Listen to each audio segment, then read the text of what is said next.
सुनी थोड़ा प्याज अच्छा से छाटा, बड़ा बड़ा एक साइड करा और छोटा छोटा एक साइड कर दे।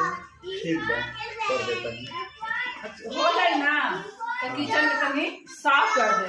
तनी बाबुआ लोग पढ़ा था ओको भी थोड़ा देख लो, थोड़ा आराम करे जाता नहीं, तबीयत ठीक ना लगाता जाता नहीं। हाँ जिला हवे आराए जा मदद होले खाती हो, जिला हवे आराए जा मदद हो। सुनी का हो? साफ करके प्याज छाट के तनी किचन में झाड़ुओ लगा दे, तनी हम ज्यादा नहीं अब आराम करे।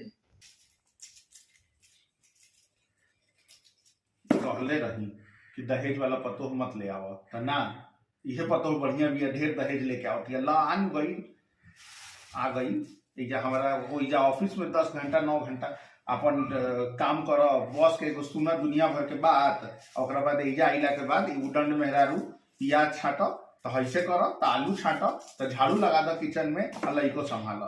ठीक बा? जिला हवे आराए जा मदद होले खाती हो। ठीक।